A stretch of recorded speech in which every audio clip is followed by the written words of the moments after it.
Dear learners, welcome to my YouTube channel. In the last video, we have studied what is short-run production function. During short run, we have seen that the producer is not having enough time, resources, so that he can change the scale. During short run, there exists fixed factor as well as variable factor. But during long run, the producer can even change the scale of production depending on the demand for various goods and services in the market. So during long run, we are going to study this returns to scale. This video is particularly in order to understand the concept Iso-Quant curve in this video. This long run production function, it is studying the input output relationship during the long period. And during long period, the producer is having enough time, enough resources that he can even change the scale of production. There is no fixed factor during long run. All the factors become variable. And this long run production function theory is being studied with the help of a Iso-Quant curve. Iso-Quant curve is otherwise known as iso-product curve. Iso means equal and quant means production. Iso means equal and quant means production. Let us see what is iso-product curve, or otherwise known as equal product curve. Iso-product curve is that curve on any point of that particular curve. It shows the different combinations of two factors, namely labor and capital. In our example, we have taken labor and capital. The combinations of any combinations of this labor and capital on the same curve gives the same level of output, say 100 units. Any combinations gives same level of output. So therefore, the producer is indifferent as far as this combination is concerned, because all combinations give same level of output. Let us see what is Iso-Quant schedule. The same thing I have explained with the help of a table schedule. It shows the different combinations. It shows the different combinations. You can see here. It shows the different combinations A, B, C, D. These are the different combinations, and these are the combinations of labor and capital. One labor and 12 capital, it is giving you 100 output.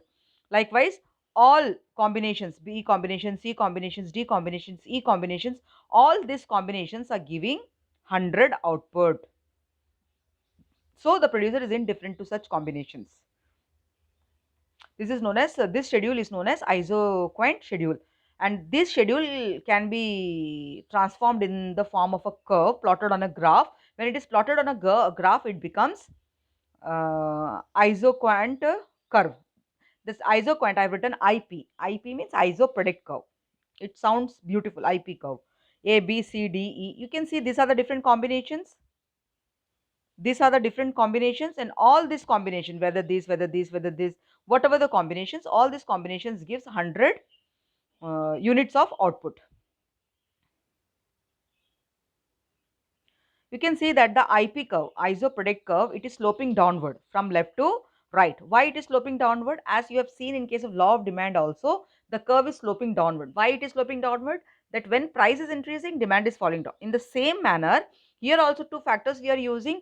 When in order to increase the other factor, we are decreasing one factor. We are decreasing one factor, and we are increasing the other factor. For example, you can see that labor we have increased by 1 unit, 1, 2, 3, 4, 5, and capital we have increased decreased like 12 to 8. Matlab, in case of this capital, we have reduced 4 capital. Instead of 4 capital, we have increased 1 labor. That is what we are substituting, and this concept is known as marginal rate of technical substitution of labor for capital. We will see in the next topic.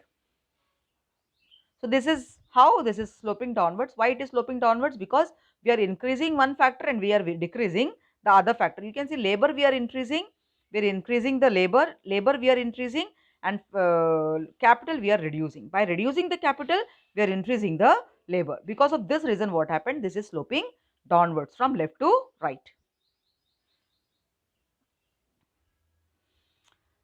Iso-product curve and indifference curve. Iso-product curve is similar to that of the indifference curve. Indifference curve, it shows the combination of two commodities which give same level of satisfaction. Indifference curve is telling about the same level of satisfaction. Iso-product curve is telling about the same level of output. Indifference curve is a combination of two commodities. Iso-product curve is a combination of two factors. You can see that the higher the iso-product curve, higher will be the level of output. Higher the indifference curve, higher will be the level of satisfaction. But satisfaction we cannot measure in exact time, but iso-product curve output we can measure in exact terms. Let us see what are the characteristics of isoprodict curve, otherwise known as properties of isoprodict curve. Let us see what are the properties of isoprodict curve. Isoprodict curve slopes downward from left to right. I have already mentioned why it is sloping downward. It is sloping downward because one factor we are increasing. By increasing one factor, we are decreasing the other factor. So therefore, this marginal rate of technical substitution is declining of labor for capital. Capital we are reducing, and by reducing the capital, we are increasing the labor. So the isoprodict curve is sloping downward from left to right. You can see this is the graph. I have already explained you why it is sloping downwards. Next one is isoprodict curve. It is convex to the point of origin. Convex, it is not concave. It is convex, like it is convex. This is origin O and this is convex, you can see. So isoprodict curve is convex to the point of origin. It is not concave like this, right? It is not concave. So you can see it is convex to the point of origin, as in indifference curve is also convex to the point of origin. Similarly, isoprodict curve, it is also convex to the point of origin. So in case of isoprodict curve, what we are doing is we are substituting one factor in place of the other. Like we are substituting labor. We are substituting labor in place of capital. Like first we used 1 is to 12. 12 labor, 12 capital we have used. Then we increased one labor, that is two labors, one labor we have increased, and we have reduced four capital. Now the capital what you are using is 8. So 4 is being substituted with one labor. So therefore this, because of this reason, this is going on declining. Because of this reason, what happens?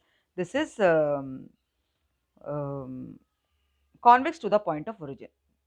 This is convex to the point of, this is O, this is convex to the point of origin. This is your capital. You can see that this curve, this is your capital, and this curve, this is known as the vertical line is your capital, and the horizontal, this is horizontal, this is vertical.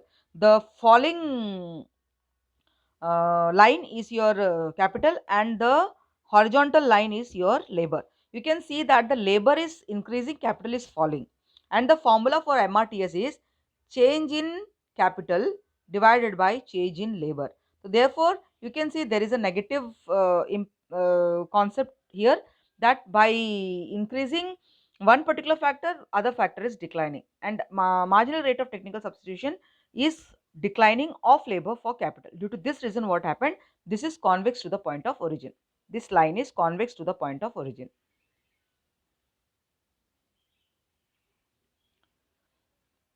This have, you see the values here, marginal rate of technical substitution of labor for capital, it is declining 4, 3, 2, 1. Since it is declining,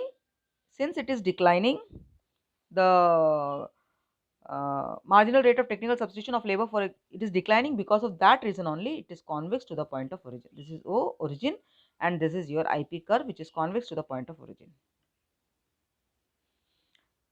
Third point, two isoquant curve will never intersect each other.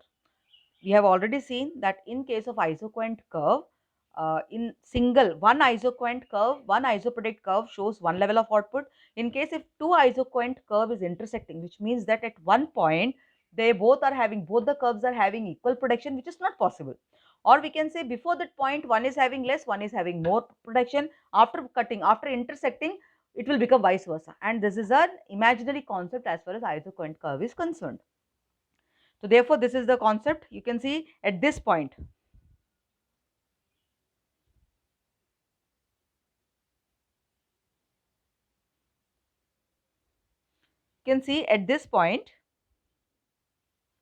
at this point, both the curves are having equal production.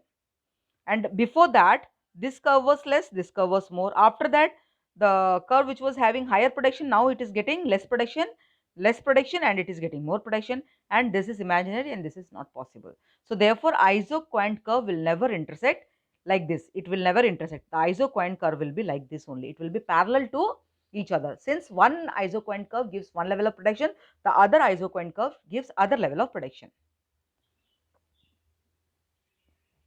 Higher the iso-quant curve, higher will be the level of output. I have already mentioned, this is the diagram. You can see higher, this together is known as iso-quant map. This is known as iso-product map. This is known as iso-product map. Higher the isoquant curve, higher will be the level of output. Lower the isoquant curve, lower will be the level of output.